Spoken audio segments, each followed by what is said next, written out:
All right, hello everybody. First of all, thank you so much for hanging in there and being a little bit patient with me today. We're having some weather here in the Midwest, and so I'll tell you a quick story. So we have a 17-year-old, we have a 20-year-old, a 17-year-old, and we have a 3-year-old. And the interesting thing was we loaned our 17-year-old our family vehicle because his vehicle was needing some work done, and unfortunately, he totaled it. So I'm not saying it was his fault, kind of his fault. I mean, mostly his fault. But anyway, so we have to go out and find a new car, and we went to this dealership. It's a little bit of a drive, a little over an hour away, and we hit some weather going down and back, and so anyway, that was the reason for the delay. So thank you all so very much for your patience today, and certainly your grace. So I'm going to try to get this thing up on the screen here. If you give me a hot second, I just got to move my stuff around. And if you have not already told us where you're from and what line of work that you're in, please do that. I have not literally have had a chance to look at anything at all here. So let's see who we've got that are showing up and who have been incredibly patient. First of all, um, let's give a quick thank you for Michelle. She is super super helpful for me, and I couldn't thank her enough. So thank you for Michelle for coming on and letting everybody know that we did not forget about them. So, all right, so that is so Brett is saying thank you. RJ is saying all good. Lauren saying no problem. Thank you. Okay, thank you guys for your grace. Truly, Sheila, thank you so very much. Okay. Yep, yep, that is Michelle. So thank you again. Nope, has not been canceled, Mary. We are here. We are live. And all right, just a couple other folks waiting on the main man himself. All right. Yeah, we're here. All right. Thanks so much. All right, life happens. Thank you so very much, everybody. All right, so we're going to get right into this. I've got a lot of new material on this one that I have not covered before.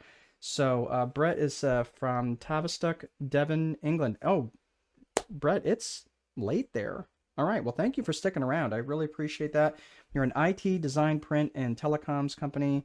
Name is ABC Service. Okay, very good. Mary is from Portland, Oregon, retail boutique. Welcome. It sounds like you're kind of having the winter that we're having as well. Michelle is saying for sure. You are again. You are most appreciated, Michelle. Thank you so very much for what you do for strategic boardroom.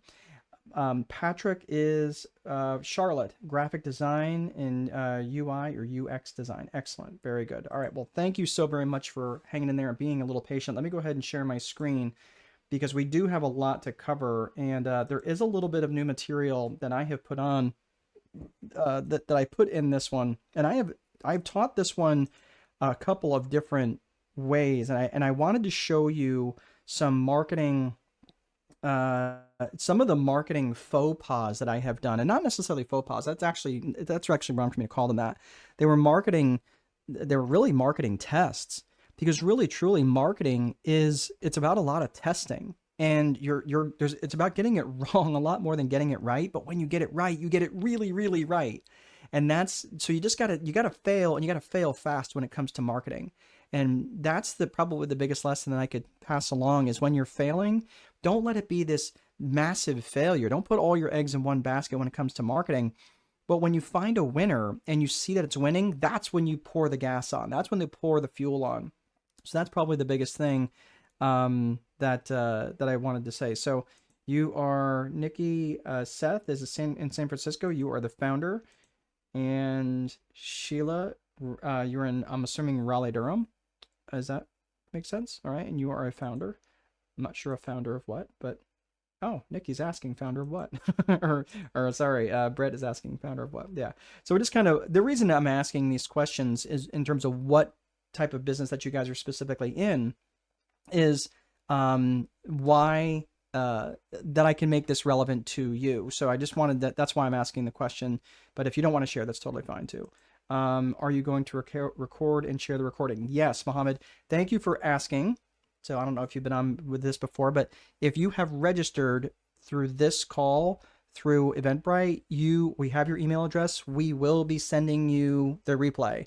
If you are watching this on a different format, if you're watching this on YouTube or Facebook, you will you can watch it there, but we won't be sending you the replay that way. But if you have signed up through Eventbrite, you'll get it that way.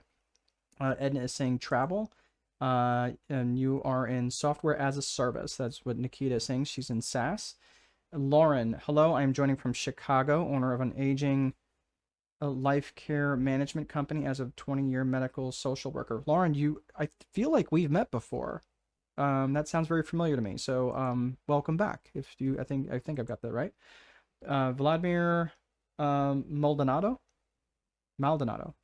founder of an operations management consulting company. Excellent. Welcome, and in Lexington, South Carolina. Excellent. Very good. Well, thank you all for showing up and being here and being super patient with me. So let's get to it. Just one quick housekeeping thing I'm going to ask you folks. First of all, keep the questions coming, and that is and keep the comments burning up. I love that you guys are connecting with one another. I think that's fantastic. Here's the interesting thing, though. I just want to make sure if you have questions, go ahead and type them in the comment section. Just make sure that the question is fully developed. Don't just say, well, what does that mean? And I've talked for another 4 minutes, and I'm like, well, which that are you talking about? So make sure your question is fully developed, and try to keep it truncated as much as possible, just so I can understand, and we'll keep things rolling. But the other thing is, please try not to multitask. Do your very best not to multitask during this session, because I want to make sure that you have the opportunity to learn as much as you possibly can. And when you're distracted, it's kind of hard to do that. So I just wanted to make sure I throw that out there. Lauren said, yes, I joined a session last week. Thank you for hosting and offering this education. Lauren, this is actually my jam. I love doing this stuff. And I will tell you something. When you really want to learn something, try teaching it.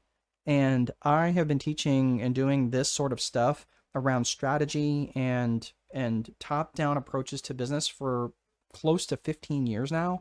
And I wrote my first book back in 2017. I wrote it in 2016, published my first book in 2017. I've since written and published 7 additional books on top of that. So I published 8 books. I'm working on my 9th book now, called Leader Boss. I'll talk about that perhaps another time. But I just want to make sure that you guys understand, like, again, that this is what it does. This is the sort of thing that really fills my cup. And we're really going to get into the marketing side of things, which is around the 4 core functions of business: lead generation, sales, operations, and accounting. And it all starts and falls with lead generation. So your first job of marketing is to make sure that you're creating trust with your client avatar, with the ideal person or persons that you are wanting to work with. Because if you are not getting their trust, and you're not able to create that trust with them, it won't matter how much they feel that product or service might actually solve their problem. They're not going to buy from you. They either don't trust the product, they don't trust your company, or they don't trust you. And none of those things bode well for selling. So that is really the job of the marketers, to connect what's going on in the market with that individual, and that's what the whole job is of the ad or of your marketing. So that is really it.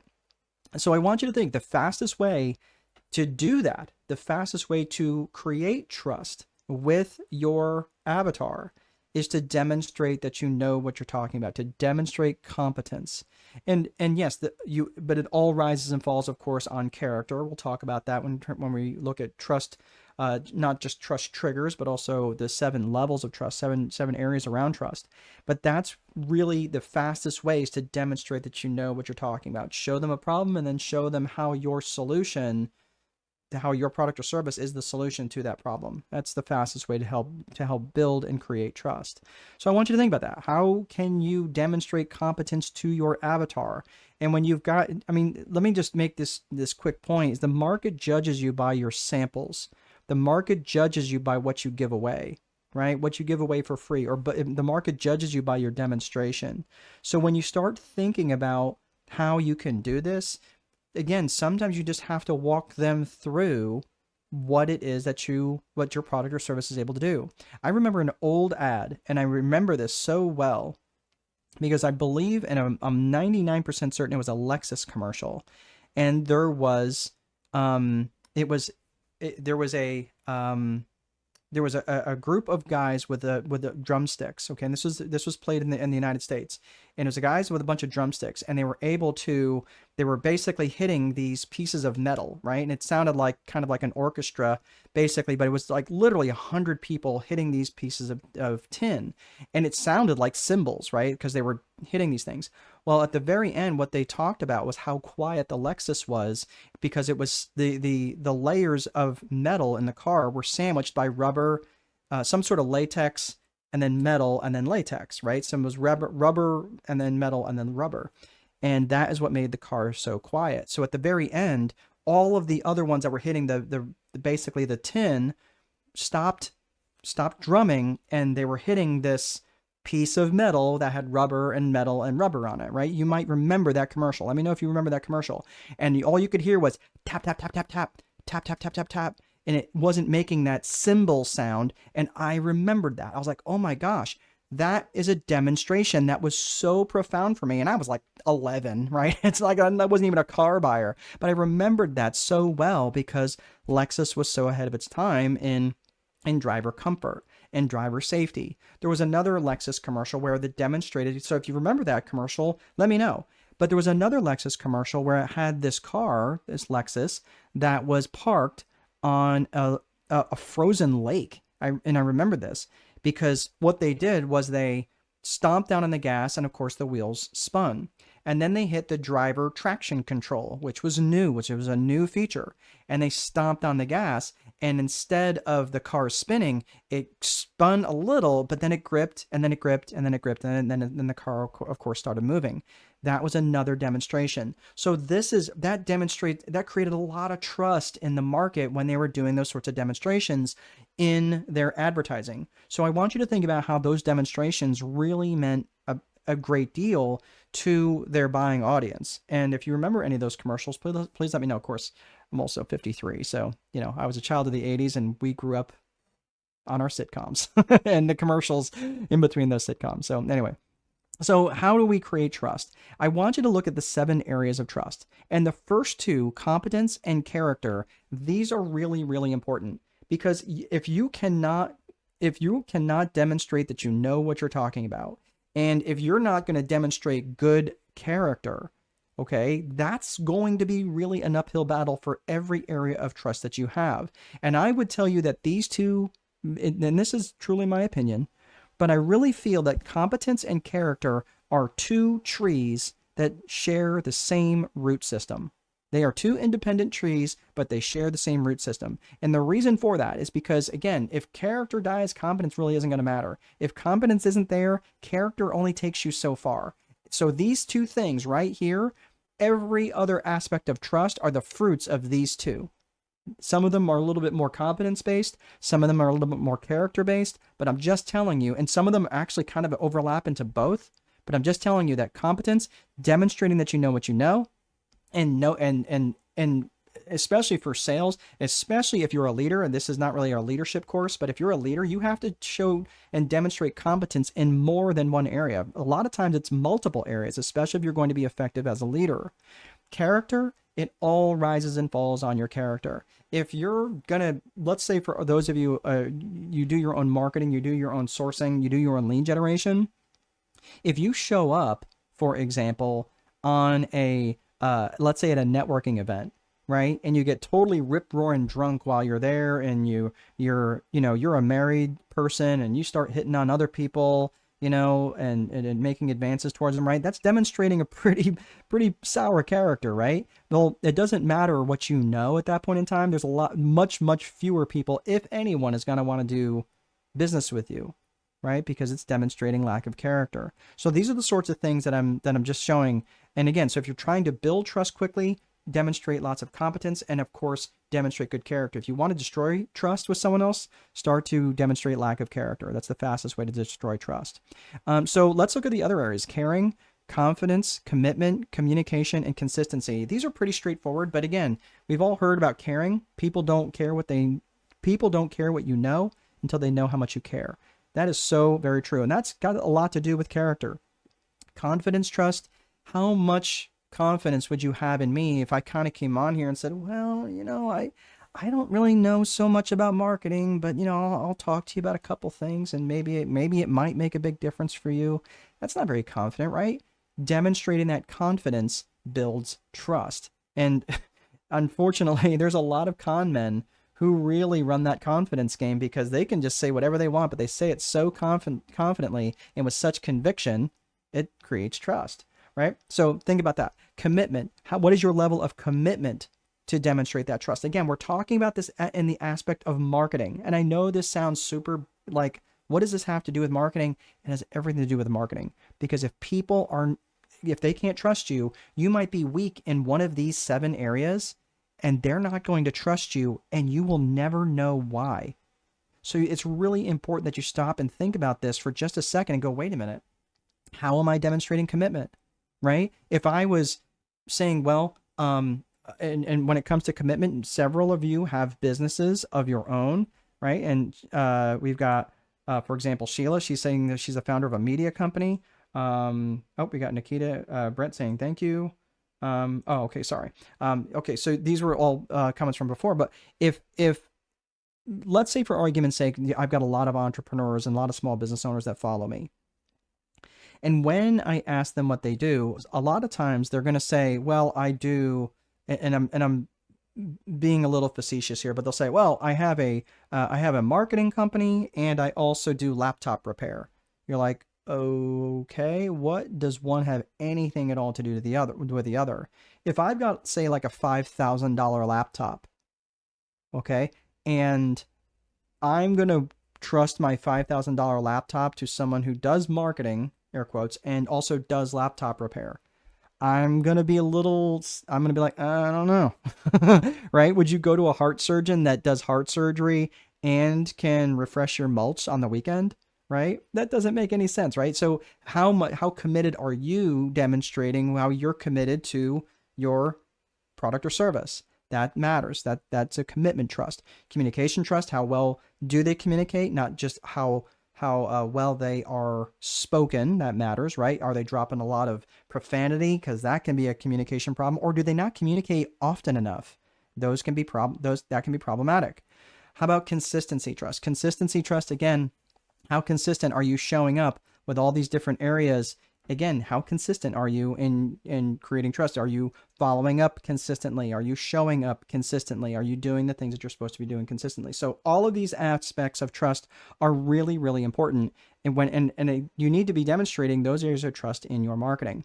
So we're going to get into the agenda here in just a hot second. And this comes down to seeking knowledge to understand versus seeking knowledge to take action. So again, by the end of this, I want you to think about, well, yes, that is something I'm absolutely going to take action on, and versus, hey, that was great. Thanks so much. I learned a lot. I took a lot of notes. That's fine. But what are you going to take action on? That's what I want to know at the end. Here's the thing. Once you have taken whatever it is that you're going to take action on, you have to be committed to that. You have to dial all the way into that, because here's the reality. When it comes to lead generation, when it comes to marketing, specifically with lead generation, you have to have, you can have the best, most efficient business, right? You could be an absolute paragon of virtue. You could have your sales techniques so dialed in, you could sell ice to Eskimos and voting booths to Castro. And the reality is you could still starve. And that's the truth. There's just no getting around that. When I wrote this book, this is my very first book called The Time Wealthy Investor. And it's actually out of print now. But this was the first book that I wrote. It's about a 280-page book. And it's a book written for mom and pop landlords who really want to learn how to manage their properties better and not spend all their time doing it. And I've since rewritten that. There's a Time Wealthy Investor 2.0, which is the more updated version of this. But the thing was, I took forever to write this thing. It took like 18 months to write it, another couple of months to get it all edited and the book designed and the whole thing. And I was like, it's a good book. I'm not saying it's a good book because I wrote it. This is feedback from other people who read the book subsequently and told me it was a really good book. And I was like, okay. And I put it up on Amazon and I was like, oh my gosh, this was amazing. Like I published it like with the attitude of, you're welcome, world. Here's my book. You're welcome. That's the attitude that I took when I published this first book. And my book sales was $0 after 3 weeks. I had sold nothing. And I was like, oh my gosh, this is going to be a lot harder than I thought.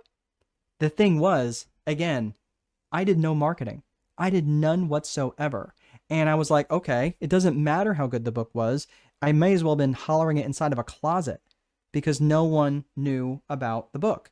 So I created a brand, and I had the brand already kind of going in my mind. I was like, okay, well, let me create this website.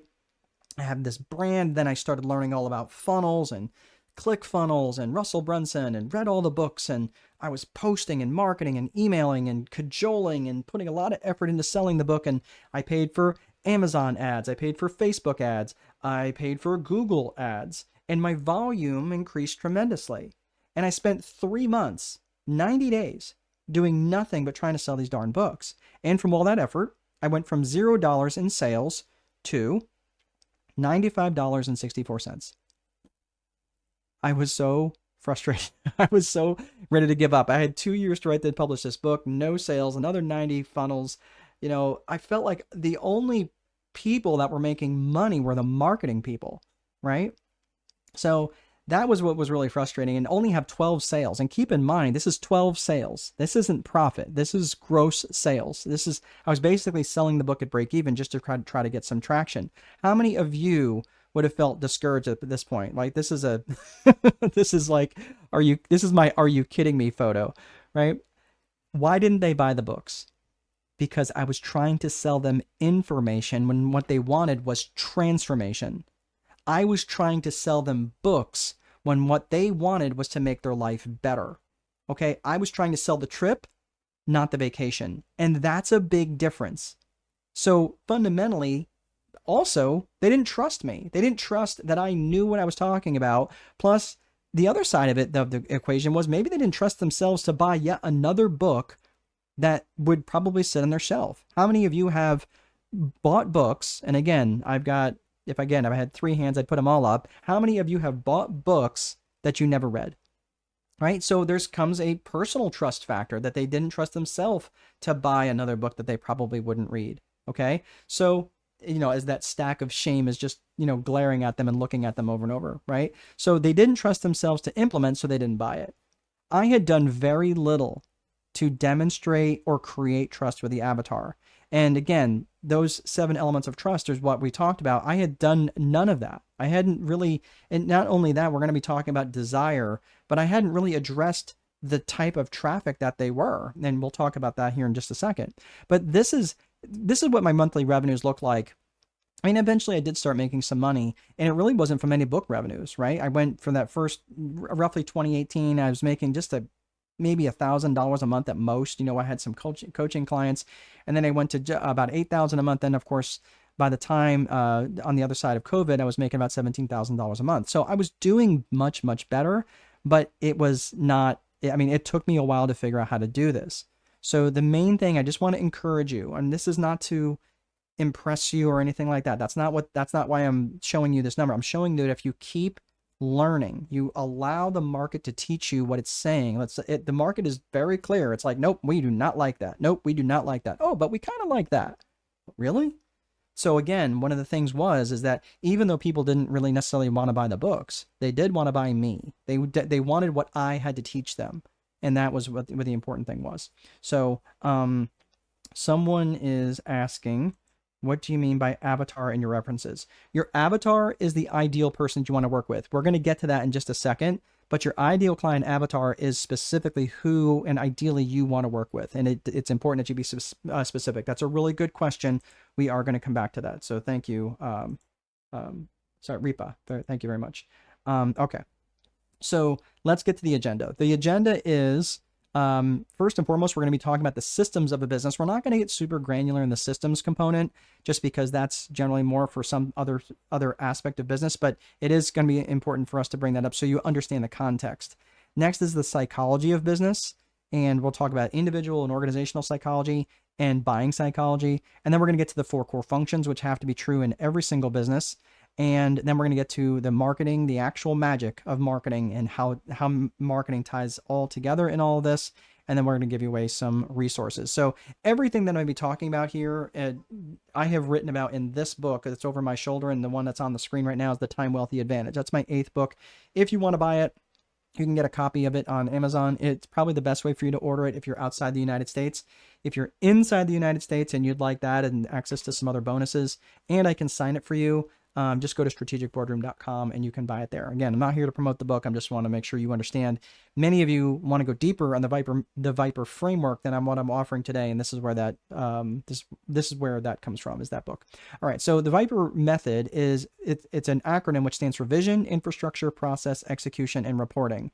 So I'm going to go through this. I'm going to go through it rather quickly, but I just want you to understand this is a top-down approach to looking at your life and your business. And if you're working for someone else, and I know for some of you, this might be more relevant, if you are a business owner, but it still applies to you, especially if you have a career that you're working. So either way, it works either way. So the vision piece here, the vision has comprised of two key areas, and those two key areas are personal vision and business vision. Personal vision is really what it is that you're trying to accomplish in your life. Like, what's this whole job thing doing for you? Like, where do you want to go?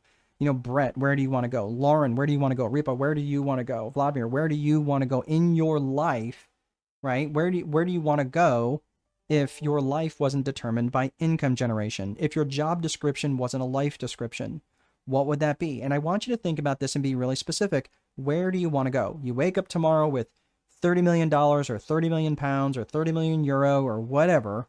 What is that going to look like? And again, okay, fine, go spend 5 million units of something and go buy yourself some nice stuff. But the reality is you're still going to have to be a good steward of money. Otherwise, you're going to run out of money. Okay. So again, where do you want to go? And that's basically what you would want your life to look like if it wasn't defined by income generation. Your business vision, on the other hand, is cool. How are we going to get there? So now you define where you want to go. Now you're going to reverse engineer this business, which is going to take you to where you want to go. Okay. So, Lauren, let's see here. Sorry, can I get a copy of this live video after the call? Because I'm kind of having an unstable network and I'm truly gaining important knowledge. Absolutely, Felix. Yeah, you can. We're going to email those out. So if you signed up through Eventbrite, we will email you a copy of this. So yep. I'm sorry you're having issues with your network. Lauren, I want to continue to help support my community. Very good. And Lauren, what I would invite you to do is get very specific on that. Be much more specific about what it is that you want to do in your life. And here's the thing. And, I have sat in, I don't even know at this point, dozens, perhaps hundreds of seminars and mastermind sessions where I've sat next to people who are legitimately making 6 and 7 figures per month net. And they were miserable. Their lives were chaos. And you know what they were most worried about? Getting an extra comma in their bank account.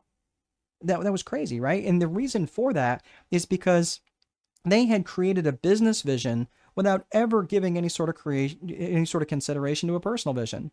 And why that's important is because when you create a business vision before you create a personal vision, is that you end up creating a life that exists to serve the business. And I'm just telling you that's an empty well that just never gets filled in. So I'm just going to spend another, hot second, just on this personal vision side, but really start to think about what that could look like. Just what are some things that you're looking forward to? What are the relationships in your life that are really important to you? So again, please take a few minutes and just start thinking about that, because we're going to put the fries in the bag on personal vision, and now we're going to talk about business vision. So for those of you, and I will tell you that understanding these 3 elements is going to make your marketing massively stand out and far more effective.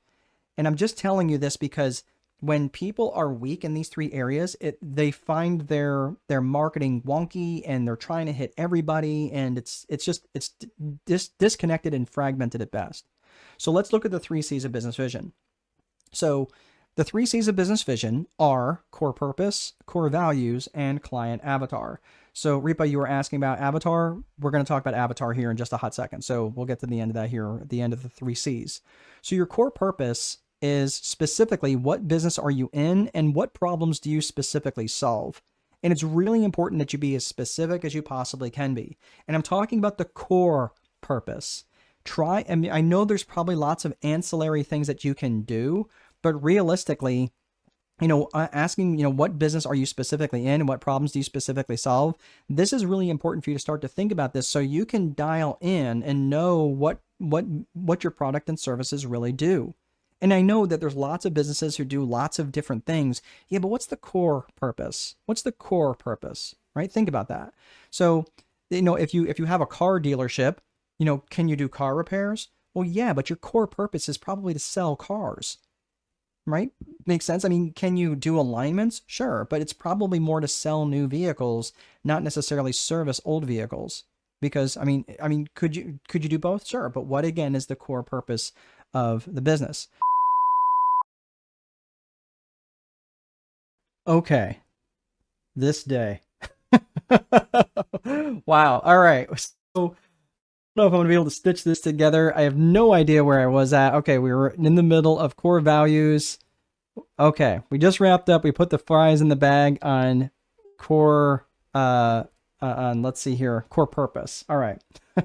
Oh my gosh. All right, hang on a second. Can't wait to continue. Meanwhile, I'm from Nigeria and I have a clothing brand. Okay, hold on, Felix. All right, I can't wait to continue. Meanwhile, I'm from Nigeria and I have a clothing brand. Fits, and this seminar is really helpful because I'm really having trouble with my marketing. Yes, absolutely. This will definitely help you. I'm glad this was helpful. So this has literally never happened to me in the history of StreamYard, and I have had literally hundreds of sessions. This has never happened to me. So I don't know, maybe someone tripped over a cord there at StreamYard or not. Okay, it's okay. Thank you. Okay, Edna, thank you so much. All right, 3 C's, perfect. All right.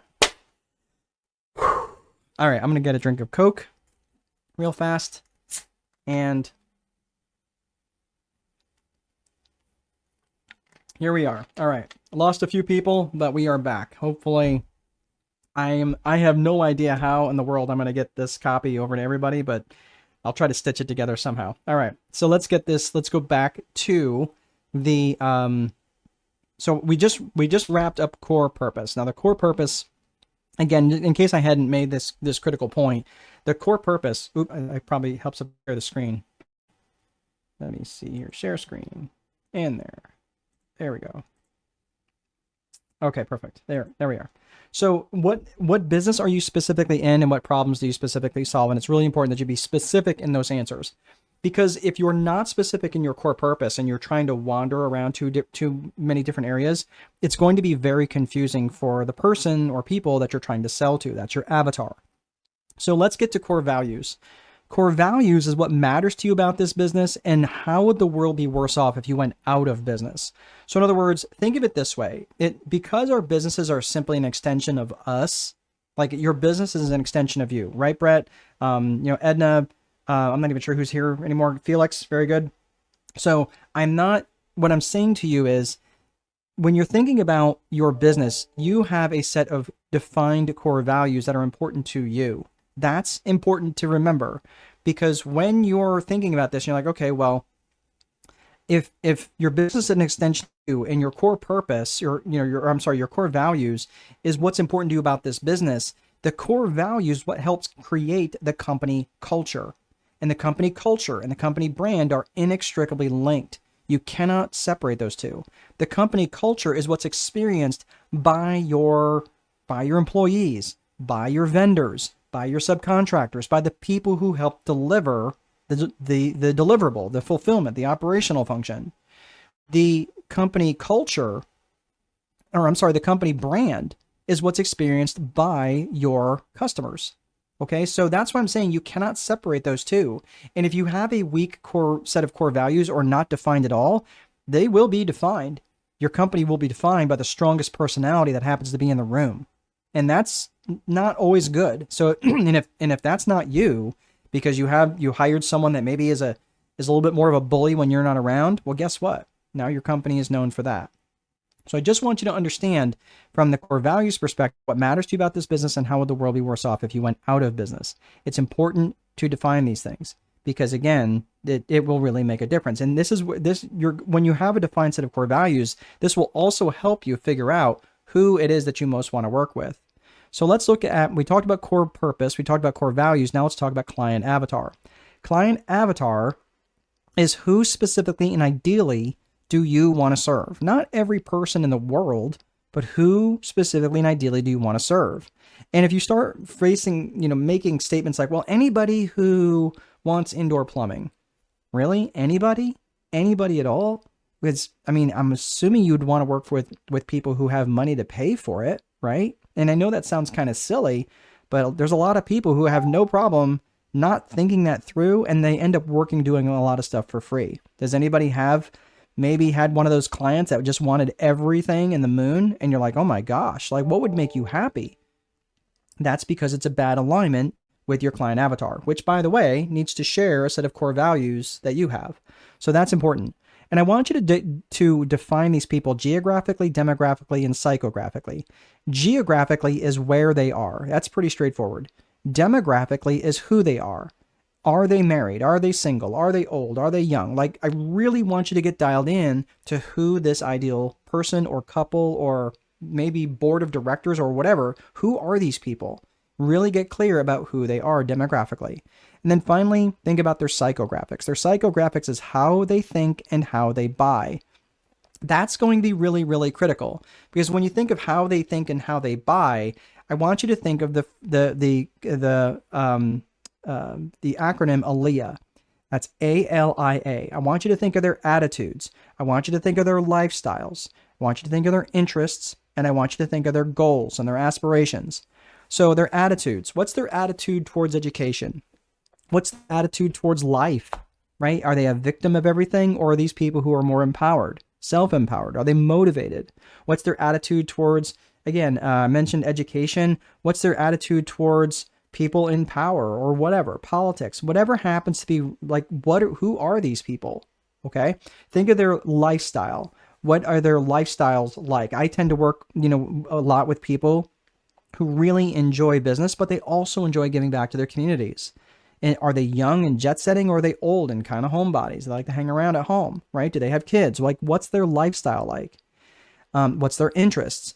Do they like NASCAR, or do they like Formula One? Do they like American football, or do they like European football? Either way, determine and understand their interests. And that way you can also find ways to reach them. What are their aspirations and their goals? If you know someone's goals and your product and service might actually align with getting them to those goals, don't you think that would be relevant for you to know? Okay, so like I have a just as a quick example, I have a course right now that I'm selling for $37, and it's a money and finance course for business owners, specifically for business owners. Now, if I understand where they're maybe struggling to understand what the components of a balance sheet are and what an income statement are, and I've seen a lot of those money and finance courses, and they're directed more towards like bookkeepers. Like, a business owner doesn't need to know what debits and credits are. It's irrelevant for them. They barely need to know what a chart of accounts is, and they sure as heck don't really need to understand what a general ledger is. I mean, they kind of need to know what it is, but they don't need to know the nuances of it, right? So I understand for them, it's about not looking like they feel like an idiot when they're sitting at the table with their CPA. That is a goal of theirs, and they want to make more money, and they want to know that the information they're getting from their financial advisor or CPA or whoever is information that they can understand. Okay. So these are all things that are really important. And these are the 3 C's of business vision: core purpose, core values, and client avatar. Brett's got a question. Also, what is great is that the hiccups prove that I am real. I promise you. If this was actually like scripted like that, that would be the most diabolical, genius perhaps, but diabolical thing. Yeah. All right. Let's keep rolling. Remember, I want you to think of something, and I know this is going to sound a little counterintuitive, but listen, your job is not to provide good service. It's not to provide good service. Your job isn't even to have a satisfied customer. I want you to think about this from this perspective. You go out to dinner with your significant other, and you're sitting across the table from your significant other, and they seat you in a reasonable amount of time. They bring you the menus. They fill your water glasses. They take your order. They come back and check on your water, or your drinks. The waiter or waitress is pleasant enough. and food comes, food is good, and you eat it, and you're satisfied, and the dessert is okay, right? It's reasonable, and you get the bill, and the bill's about what you expect, and you pay, and you leave, and you are satisfied. How many people are you going to tell, like, oh my gosh, I am so satisfied from that meal? Like it doesn't really resonate. You were satisfied. That is the base standard. That's like, it doesn't make sense to say, well, we're really shooting for a satisfied customer. That's the default setting. That's not saying much. I want you to think about this from the other perspective. Rather than just aiming for good and satisfied, why not create raving fanatics about your business? That is the standard we're shooting for. That's what we're looking for, is raving fanatics. And this is why it's really important when you start thinking about this, that when you're putting together the, sorry, my thing is not, here we go. So let me bring this back up. There we go. I'm having a glitch there. Okay. So this is where I want you to start thinking about the 4 different types of traffic here. Okay. So the 4 different types of traffic are frozen, cold, warm, and hot traffic. Frozen, cold, warm, and hot traffic. The frozen traffic, and this is when you're starting to attract people that are going to be these raving fanatics for you. Okay. And the way that you do this is you address where they're at in the traffic, and you're also going to be addressing where they're at in their desire. Okay. So let's talk about these 4 traffic types as we're attracting these people to make them into raving fanatics. So the frozen traffic, they were not even problem aware. They didn't know that they even had a problem.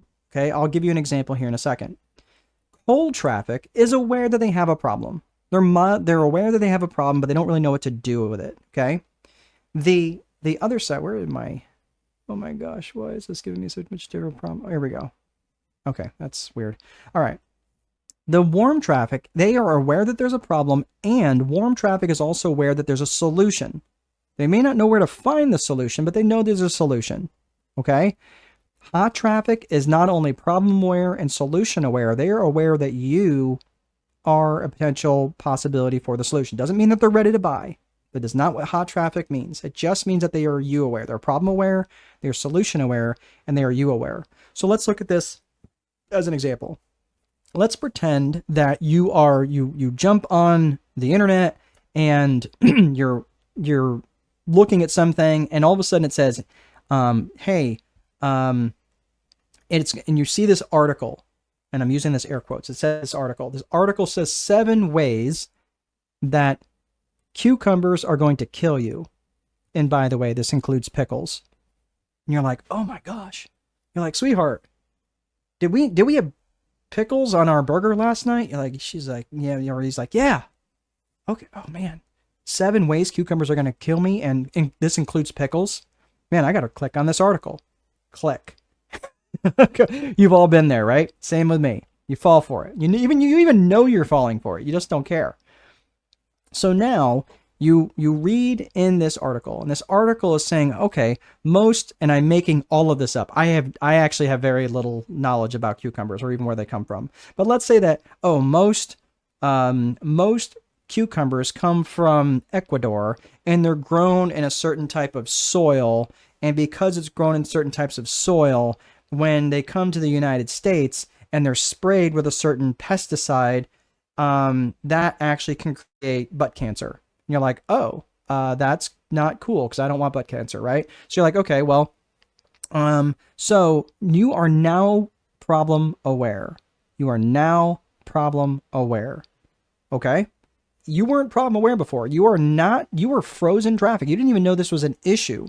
And then they made you aware of this potential problem with cucumbers and pesticides, and you are now problem aware. Okay? Fortunately, right, and it gets into all the different types of cucumbers and different things that go on, right? This article goes on, and it's like, well, the way to avoid this is to buy organically grown cucumbers that are not sprayed with this type of pesticide, but are sprayed with lemon juice. And lemon juice actually has the same effect. It's a little bit more expensive. That's why they don't use this. That's why they use this chemical, because the chemical's cheaper, yada, yada, yada. And now you are now solution aware, where you can buy, if you buy these cucumbers that are organically grown and sprayed with lemon juice, this will serve the same purpose, and they're much healthier. You are now solution aware. You're problem aware, you're solution aware. And guess what? I happen to be the one that sells these types of cucumbers. And by the way, that includes pickles. That's right. So you can even buy your pickles. Click this link. You can buy these organic pickles. They come in 7 different flavors. Choose your lot. And by the way, if you buy one off this link right now, and here comes the timer, in the next 10 minutes, we'll throw in an extra jar, free of charge, and we'll drop them, ship them directly to your front door. Does this sound like anything that you've encountered before? Welcome to the internet. If you have not experienced this, I don't know what to tell you, because this is like almost every darn article that I've clicked on when I knew it was an ad for something, and whether it was gut health or hair loss or whatever, right? It was all these different things. So that is the journey of taking these people in the types of traffic, and you have to recognize how how you're going to have these conversations with people if they are not problem aware, if they're solution aware. Like, hey, look, you might already be aware of buying organic cucumbers is blah, blah, blah, blah, blah, blah, blah, right? That might be what you would email your list, because they're solution aware. You know that they are you aware. So you're going to talk to these people differently than if you talked to someone who didn't know you. It would be like you going home tonight and you see your family who is very aware of you, and you go, greetings, my name is Mark Dolfini, and you are, and my bride would be like, what is wrong with you, right? So you have to talk to them in the way that they need to be talked to. The first time I met my bride, she was working in the bank, and I was immediately smitten with her. She was absolutely gorgeous. And I was like, hey, I spoke with her a little differently, not as, a little bit more, not as casually as I do now, right? Because I've been married for 100 years. But that's what I'm saying. You have to speak to your traffic types a little differently. So, but I will tell you this one thing. Traffic temperature is absolutely irrelevant if there isn't any desire. And this is really important to consider. Let's think about this. They can be problem aware. They can be solution aware. They can be you aware. And they go, yeah, I don't really care to solve that. That's not really an issue for me to solve. I don't really care about that. So there has to be some desire. We're going to talk about desire here when we talk about the 15 reasons why people buy, so you can help identify the desire of your avatar. Does that make sense? This is really important, because if you can't identify the desire, you're really going to struggle in your marketing. Okay. We've got a question here. Let's see. Felix is asking, I could actually relate to your earlier story about spending money and time on trying to market your books and sell your books and still couldn't make sales. It's frustrating because when I did my brand launch, I spent almost a month and sales were so slow that sometimes I feel like giving up. That's why I'm on the seminar, to gain more understanding. Listen, Felix, look, you are in the right spot, and I'm telling you, most of your marketing is going to fail. That's not a bad thing. The reason why I say most of your marketing is going to fail is because that's what happens with most marketing. They will launch something, and then what you're doing is you're launching it to test. You're testing the market. It would be really, really silly if you had like a $10,000 total ad budget if you spent the first $5,000 on one ad. That would be insane, because you have no idea if that ad is going to land or not. You really don't have a clue. So what you're going to do is you're going to test this ad. You're going to change one element of the ad. It might be a different headline, right? And we're going to talk about that when you're talking about the desire. A lot of times you need to put the desire that they're seeking in the headline. What's the desire that they're seeking? Especially if they're not even really problem aware, you can lead with a desire. Hey, are you trying to make more money? Hey, are you trying to live healthier? Hey, 7 ways cucumbers can kill you. And by the way, this includes pickles. Oh my gosh, right? Desire. I don't want to die. And I don't want to die from pickles, right? So what I'm saying is that is how you can attract them, but you have no idea what they're going to respond to. So you need to have enough enough data points.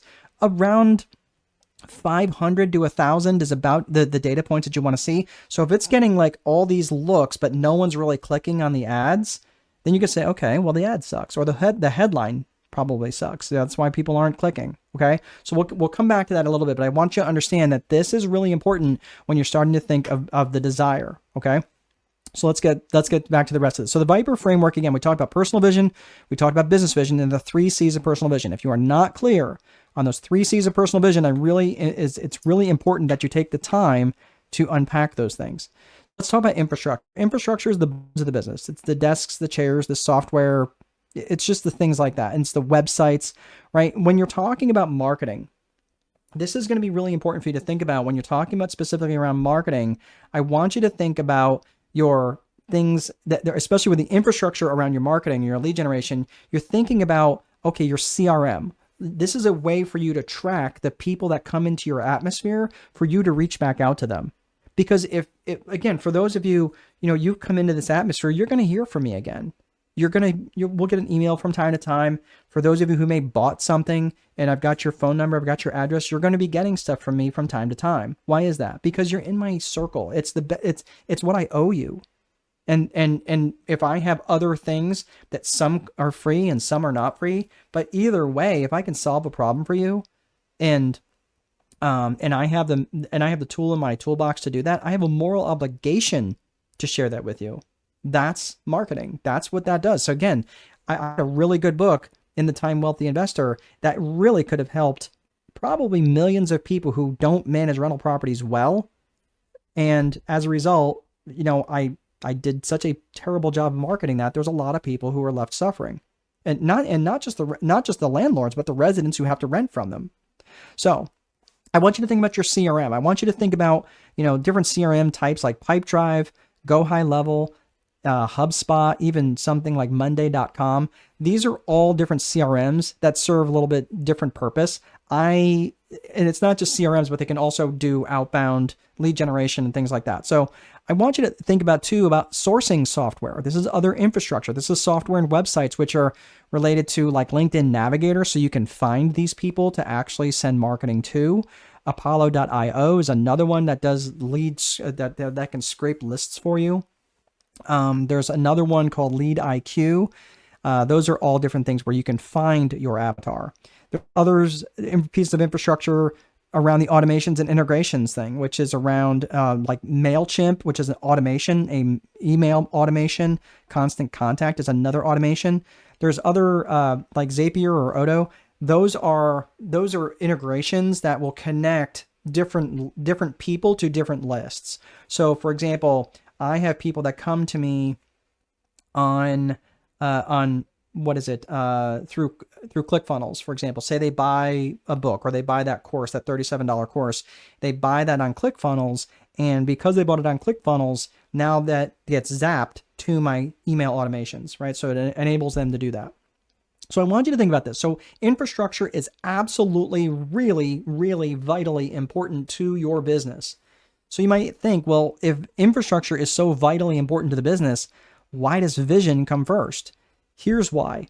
Let's say for argument's sake that Sheila, let's see, Sheila just said something. Sheila says, thank you. I appreciate your time and the information. I have another meeting. Okay, all good, Sheila. I'm going to do my very best to piece this all together and send it as one file. So I will do my best. But I'm glad you could join us for today. So, and we'll send you the replay. But why does vision come first? Let's say, for argument's sake, that Edna, or Sheila, either one, is wanting to spend 2 months of, like their personal vision is to spend 2 months out of the year in Spain, laying on a beach, rubbing cocoa butter on her belly. Okay, well, that's going to be a terrible experience if she designed an email like where she has to return, where she designed an infrastructure where she has to return emails and phone calls in a timely manner when she's trying to lay on the beach rubbing cocoa butter on her belly, right? So you want to create that vision first and then put an infrastructure in place that's in alignment with that vision. So that's why these automations and other things are incredibly relevant. All right. So let's get back to the Viper framework, which is vision, infrastructure. Next is process. Process is simply how you do stuff. And it is from both a tactical perspective and a strategic perspective. The tactical side is just basically how you do stuff from day to day. Your standard operating procedures, your checklists, just day-to-day activities. Like your opening procedures, closing procedures, and so forth. If I was to draw a box around infrastructure and tactical process, that's your system. That's your business system. And I want you to think of that system like a battleship or like a warship that's it's in a harbor. Well, that's why strategic planning is necessary, so you can take that boat, that ship, and take it out of the harbor, right? And go make some trouble. Because without that, you've got this system that's just moored to the harbor, and it's going to get blown around, get knocked around by whatever economic winds happen to blow around. So when you can be strategic and not just spend every day whacking the closest alligator to the boat, you can be far more strategic and drive that boat in a very specific direction rather than just taking it as it comes. And that's why a lot of business owners have the same set of Wednesdays over and over and over and over again, because they're not strategic. So this is how strategic planning comes into play. Edna is asking, can you go back to the previous 2 slides? I'm not sure when you said that, Edna. If you can give me more specifics, and I can go back a little bit. I'm not sure what you're looking at specifically. So I can just kind of review them real fast. So hopefully I'm hitting that. This is all around process, tactical, strategic. Okay. Okay. So hopefully that is what you're looking for. Yes, there. Okay. Okay, perfect. All right, that's everything there. So now we're talking about strategic planning, and let's talk about the strategic planning in 3 P's: people, purpose, and promotion. People, purpose, and promotion. So people is who you're going to need. It's the who, right? That's the who you're trying to attract and the who you might need to help you with this plan. Whatever plan you're coming together with, this is the actual, you have to think of the people component. You have to think of the people you're attracting in terms of, it might be a segment of your client avatar. So you might say, well, this is my client avatar. I really like working with business owners, but I really want to segment into married business owners. Does that make sense? So that's really what you have to think about that in terms of your strategic planning. So this is where you're actually creating and thinking about who you're going to be going after and who you also might need. Who might you need for fulfillment? Who might you need to answer the phones? Who might you need to prop up where you're weak? So think about that in terms of people. When it comes to purpose, this is the strategic purpose. What are you trying to do? Are you trying to expand your market share? Are you trying to launch a new product or service? What is it that what's the purpose of the strategic plan? Maybe it's to vertically integrate into an existing market. Whatever that strategic purpose is, it needs to align with your core purpose, the core purpose of your business. So that's going to be really critical. The last piece, and again, before I move on to the promotion piece, the strategic purpose has to be in alignment with your core purpose. Otherwise, what'll end up happening is you may have a very, very fragmented strategic purpose, because if your strategic purpose is not in alignment with your core purpose, it can get very, very confusing for the people in your organization and for the people that you're trying to sell to. It would be as if like Starbucks started selling chainsaws. It doesn't make sense. You're thinking, what in the world? Well, we're selling them because we can. Yeah, but that doesn't make any sense. Why would I go to Starbucks to buy a chainsaw? I would question its quality. I would question if they knew anything. Like, what happens if the thing doesn't work? Am I going to go bring it back to Starbucks to get it worked on? It doesn't make sense, right? So I want you to think about that.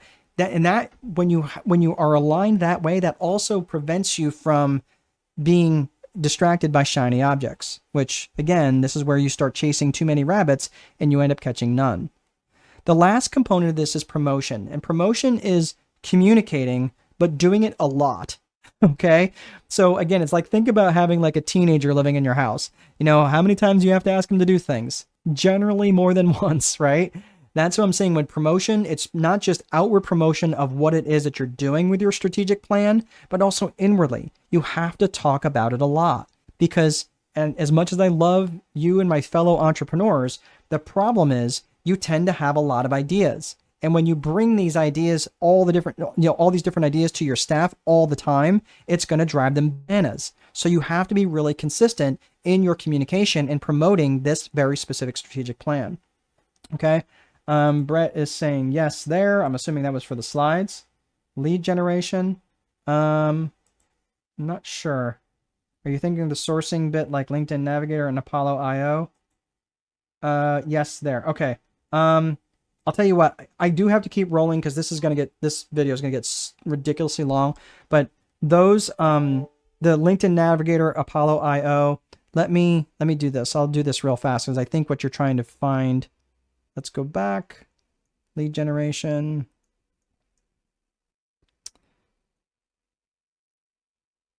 Okay, that one. So we got MailChimp, Constant Contact, Zapier, Odo, and then MailChimp, Constant Contact, Zapier, and then the last one is LinkedIn Navigator, Apollo IO, Lead IQ. All right, so hopefully that is helpful for you. All right, let's keep rolling. I think that's what you're looking for. Okay, perfect. All right, so let's keep going.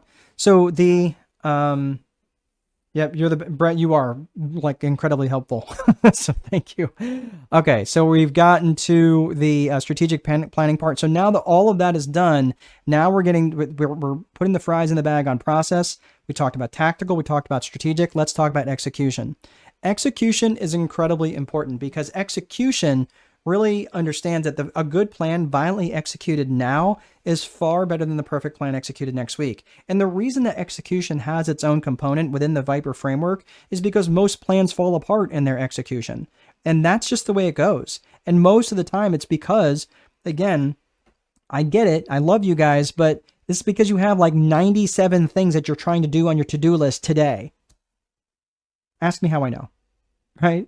So the reason for this is because you have too many priorities. And when you have too many priorities, that has the same impact as having no priorities. And this is when you have to start to consider the daily 5. Now, the daily 5 is a framework that I use where it's up to 5 highly specific actions that you can take that are going to move the needle towards your vision, right? Or your strategic plan, one of the two. So I say up to 5, not like 97 items, but up to 5. Like today, this was one of my daily 5. Realistically, I like 3. 3 works really well for me. If I have 3 needle moving activities that I get done in one day, I'm good, right? And I'm talking needle moving activities. I'm not talking about check voicemail, check email. Like that's not this. Okay. So that's what I'm saying. That's why execution is so important, and in terms of a framework, is part of that framework, is you have to define very specific things in terms of execution. Next is reporting. Reporting is around lead metrics and lag metrics. And this is pretty straightforward. Lead metrics are based on the actions and activities, and the lag metrics are the results of those actions and activities. And that's pretty much it, right? Yeah, it's not much more than that. I want to measure my actions and activities, but I also want to measure the results of those things, right? How many sales do you get? Do I have any control over how many people buy from me? None. I have no control over that. I mean, I have control over my actions and activities that precede that. How many people maybe have come to me, how much lead generation that I have done, those I have control over. Those are lead metrics. And not necessarily are they around lead generation. They're just I call them lead metrics because they precede the results. That's all. So there's lead metrics and there's lag metrics. So I just want you to think that it is important that you measure not just your results, but also your actions and activities. Because if you're not getting the results you want, all you have to do is change the inputs. Just change the actions and activities. All right. So getting thanks. You are more than welcome, Edna. All right. Very good. Thank you. Thanks again, Brett. So that is the first component of that, which is the systems part of the framework for today. Next, let's talk about psychology. So we talked about systems.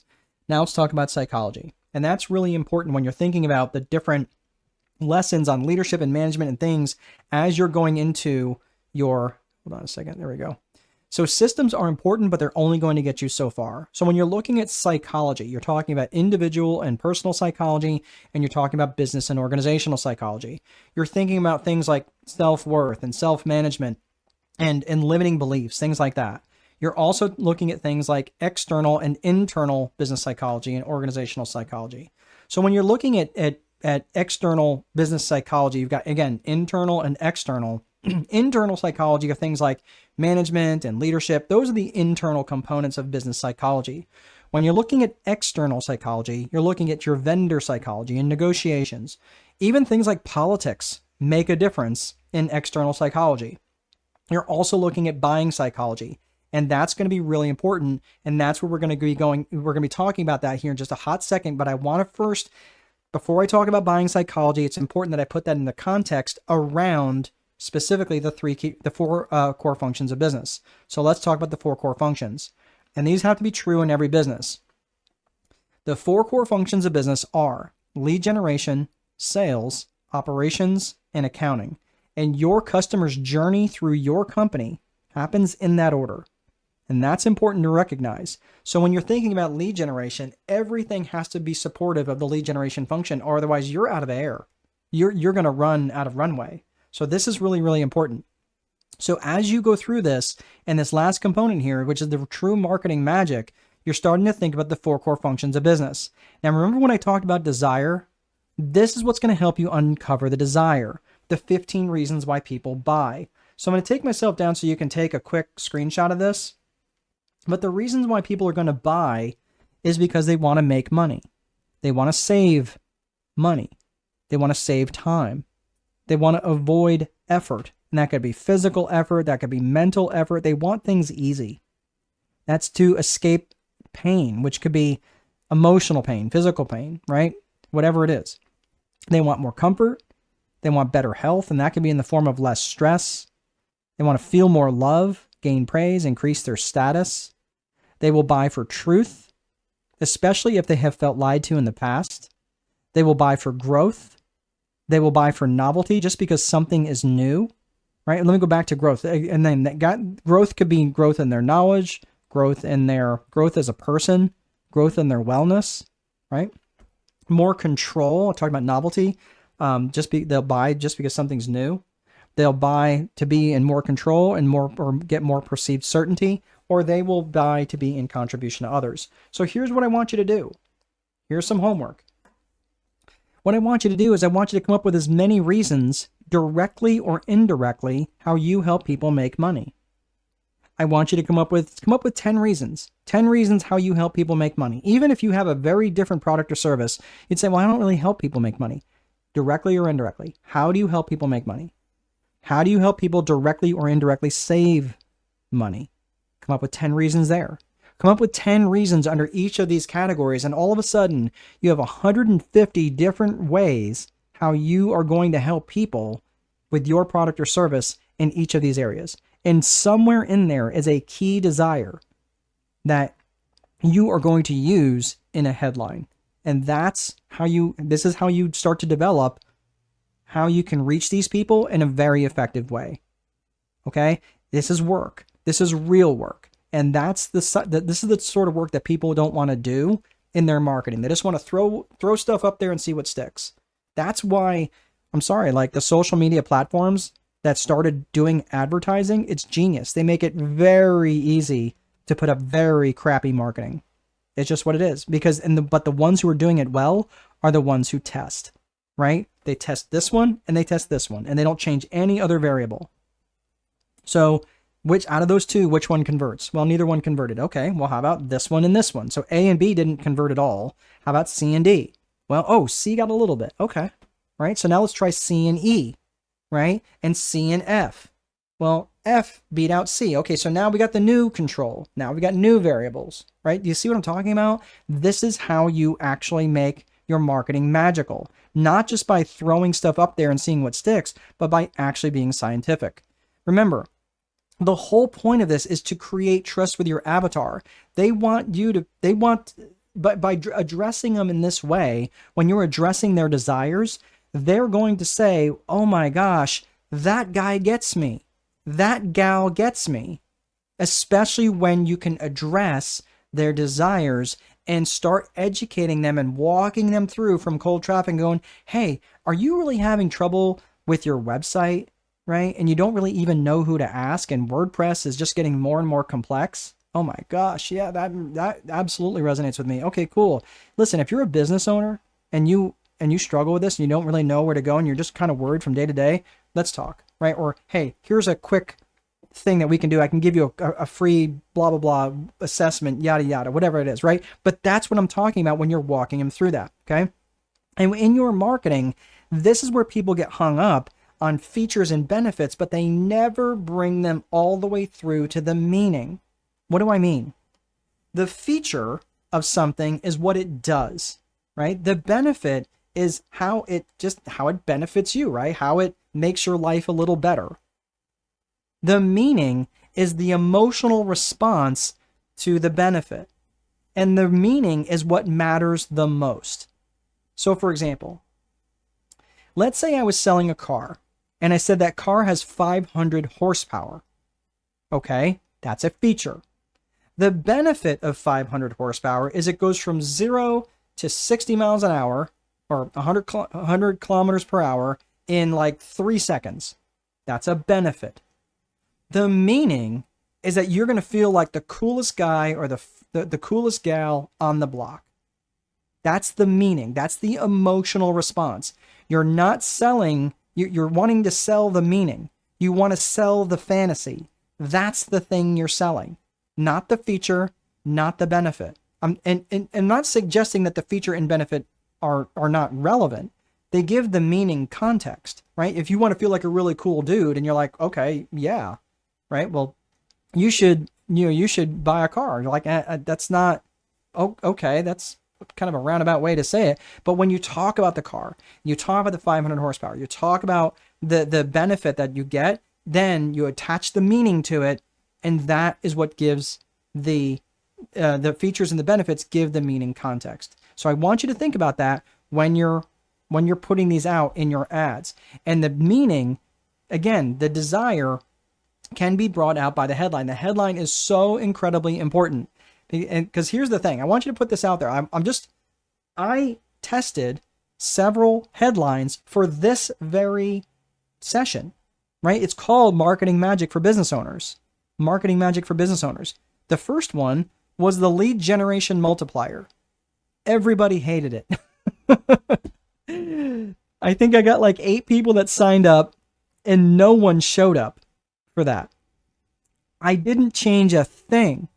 The content has been mostly the same. I've added a couple things to this, but then I called it Marketing Magic, and all of a sudden people started signing up. I was like, huh, isn't that interesting? Then I called it marketing. I think I called it Marketing Magic by Strategic Boardroom. There was no change. There was really no change at all. Okay, so I just went back to Marketing Magic, and I think I interchanged it between the two of them. And then I went to Marketing Magic for Business Owners. And the Marketing Magic for Business Owners actually had fewer sign-ins, but the people who showed up were on fire. They were like, yes, I need this. So was it really about volume, or was it really about getting it dialed into my specific avatar? Look, I would rather than have 100 people who sign up that were loosely affiliated with this, like, yeah, it's not really what I do. I'm an author.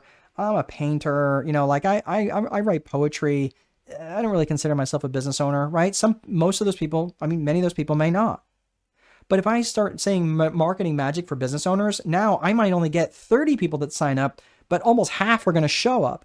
And of the half that show up, I can't get them to stop talking in the chat, right? Like, because they're super engaged. So that's what I'm saying. This is really important for you to recognize how important a headline really is. This was my first headline, the lead generation multiplier. Then it went to this one, Marketing Magic. And then what I did was I changed the color from this template to this template. That's all I did. All I did was from this gold color to this dark blue color. The dark blue is actually more in alignment with my brand color. And then I went to Marketing Magic for Business Owners, right? So all of these things, I'm just telling you, these are really, really important. We're gonna talk about the last piece here. Let me just make it. It's really important that you test. That's what I'm trying to suggest. Is all of those things are really, really important when you test them and go, okay, well, that one sucked.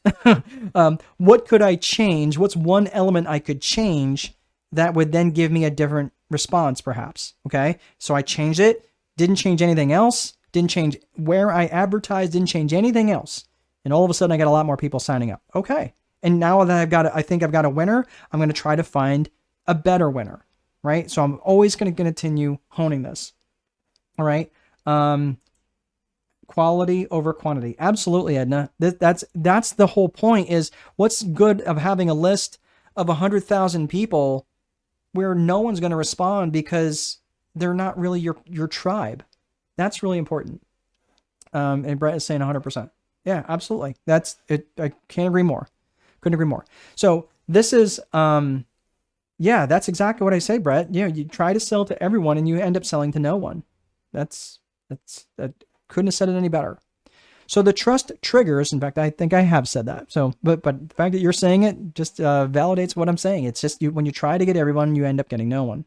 So the trust triggers, there's just ways to trigger trust.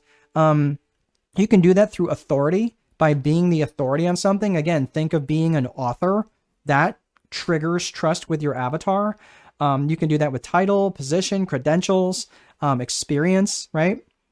You can do this through affinity, where you're correlating people. People will do this, especially if they've seen you a lot, like on social media, where you're doing a lot of posts, you're doing a lot of ads where people see you. That's affinity marketing, where they start to see you and how often they see you. There's a shared geography, or it could be like, again, a shared, like I don't get a lot of people that follow me on TikTok. I really don't like the TikTok platform for me. But I do like YouTube, and I do to a certain degree like Instagram and Facebook. I like Meta, but I really, really get a lot of people who really find a lot of value. I find a lot of value through YouTube. So again, that affinity marketing is being associated with something. Affiliation is being associated or connected to a trustworthy source. So you're affiliated with the NFL or the Chamber of Commerce or the Better Business Bureau or something in your area which you can hitch your wagon to as a business. There can be obviously endorsements from people who are well known. Demonstration is what we talked about before, and then also demonstrating vulnerability. Also, and this is where you can do this as a damaging admission in your marketing. So you could say something like, "For years I got this wrong until I learned how to do X, Y, or Z. Let me show you.